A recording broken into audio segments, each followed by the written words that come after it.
With so much happening in day-to-day life, staying informed sometimes feels like running a losing race. With this session, you have nothing to worry about. We will give you a head start, teaching you what you need to know to be prepared for the future of HIV prevention. With an overview of the history of HIV in Canada and how things are currently progressing, you can keep to speed with all the information and resources required. During this session, remember to listen out for answers to your board game.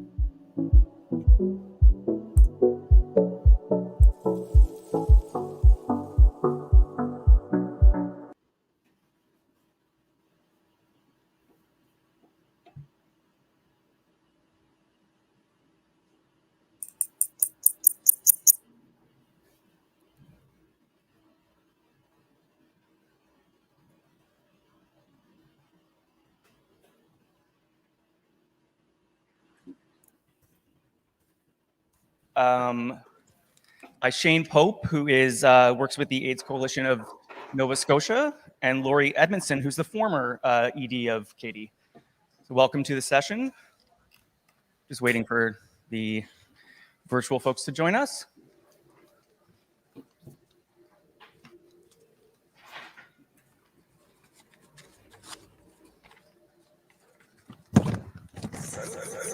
It is very sunny up here. Well, maybe while we wait for Shane and Lori, Jody, so we have met some global targets. However, we still fall very short on some targets. Do you want to talk a little bit about what we can do to address the problems that remain and how Katie helps in that effort? Sure. Good morning, everyone. I think we have a slide for the global targets if we want to put that up. If I could ask the organizers to maybe put up the cascade of care slide. But I wouldn't say we've fallen very short on any of the targets. We are such a wealthy nation in Canada, and our ability to really mobilize healthcare, we should be further ahead, but we're only slightly short on one of them, which is connecting people to care. And I'm going to talk about that a little bit more today. Fantastic. And Shane, you're with us now? Yep. Yes. Hey, Shane. Hey. Thanks for joining us. So, Shane, I want to ask you, the HIV response has come obviously a really long way in the last 40 years. Do you want to give us a little bit of insight into how HIV affected the queer community in the 1980s? Yeah, obviously, absolutely. That could be many books, but just to sort of give a little overview. Yeah, I don't have I think I'm echoing. We're good.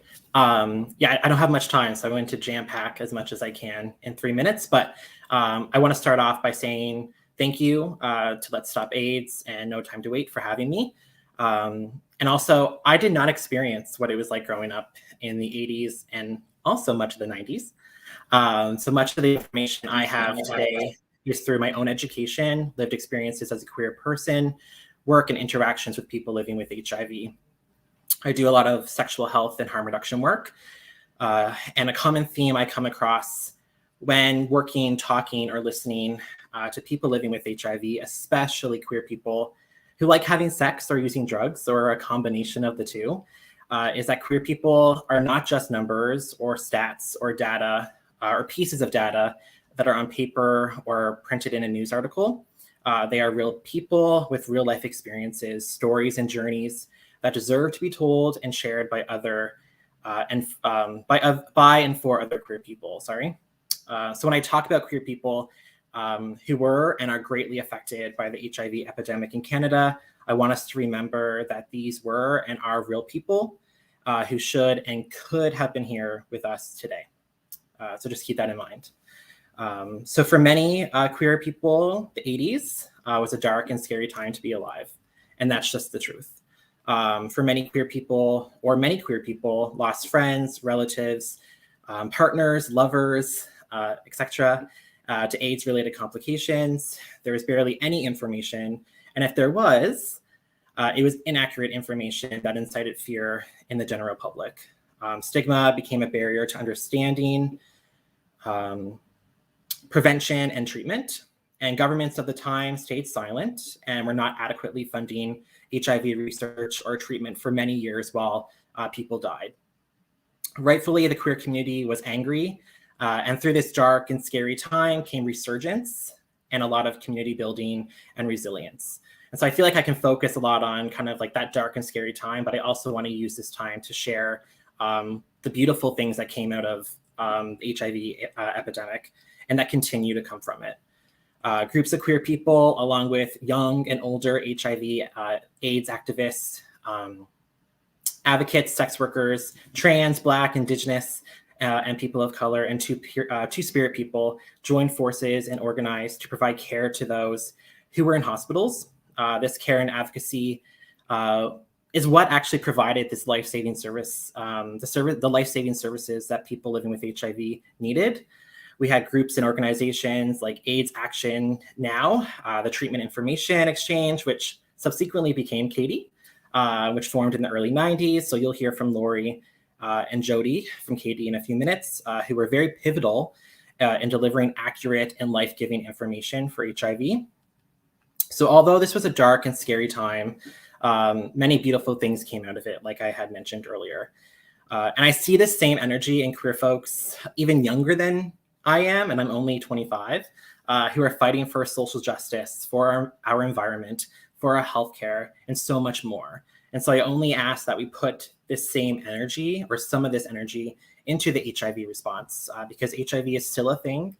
It still affects a multitude of populations of folks, and the response is really lacking. But you know what's not lacking? Young people. And so I want to end by saying that where we are now isn't because of bountiful government action, but it's their inaction that sparked the movement and mobilization of queer communities to call for and enact change, conversation, and care. And young people, just like you, who are attending the conference today, will continue this work for years to come. Thank you.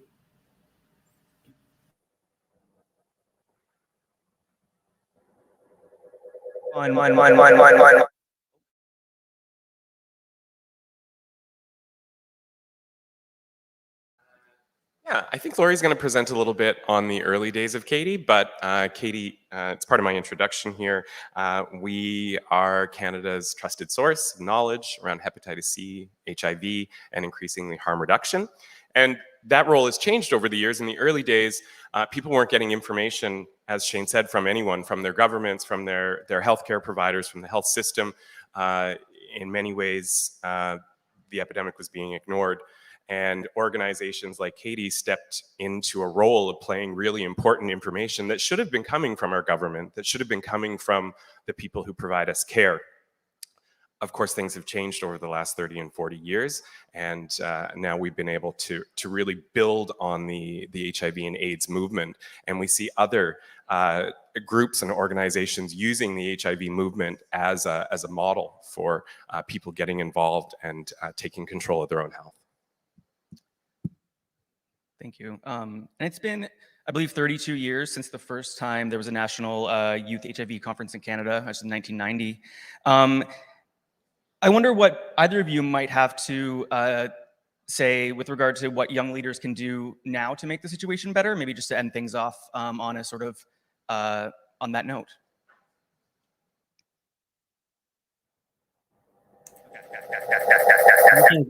I can speak a little bit to that.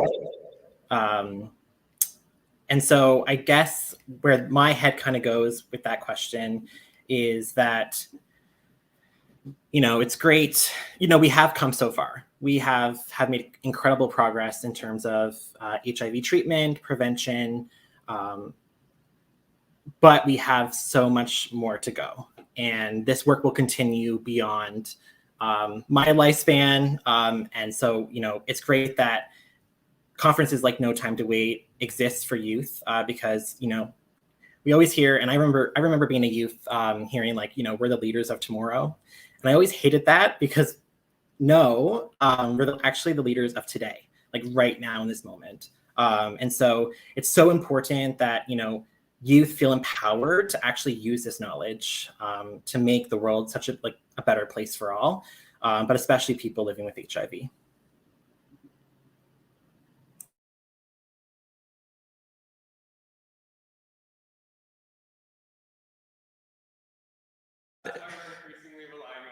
Sorry, yes. I found that out literally as we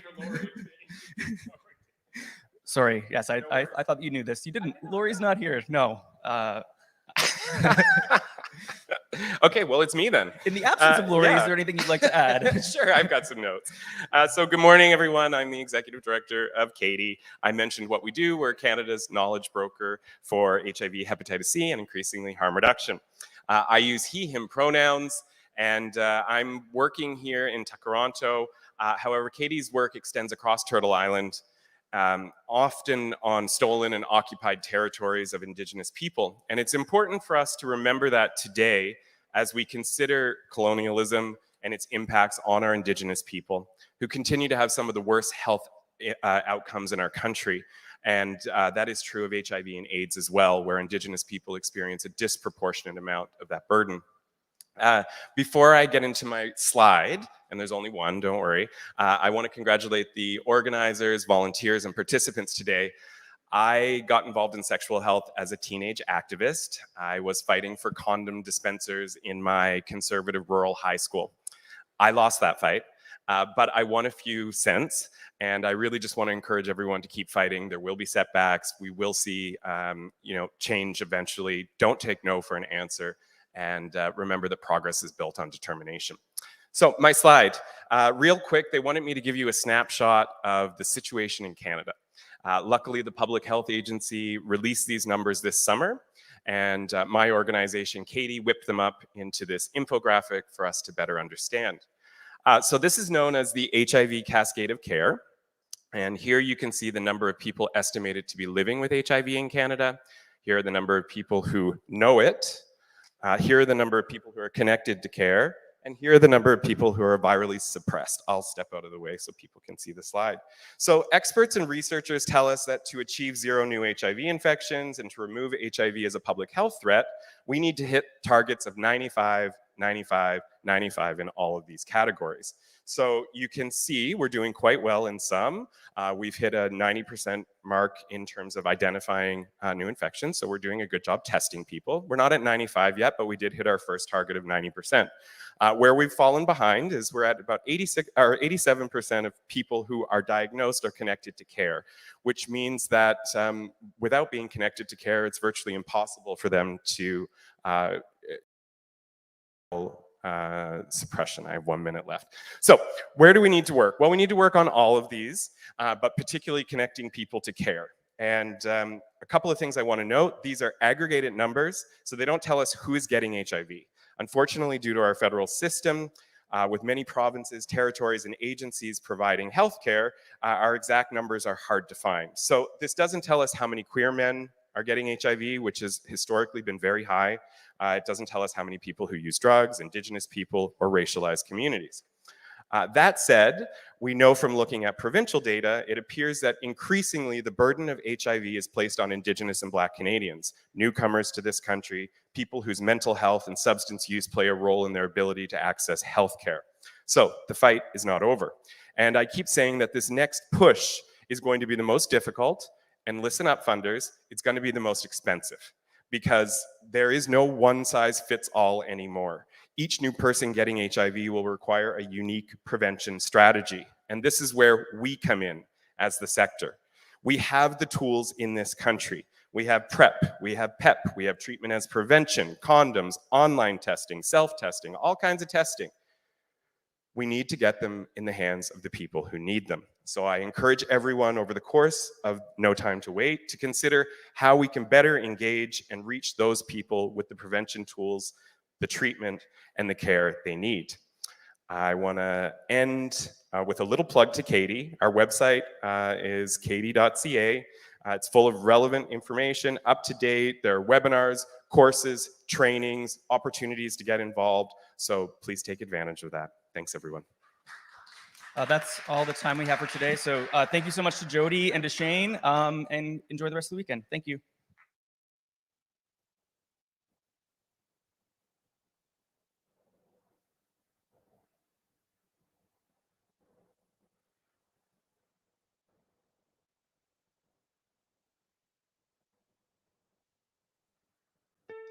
Time for workshop hour.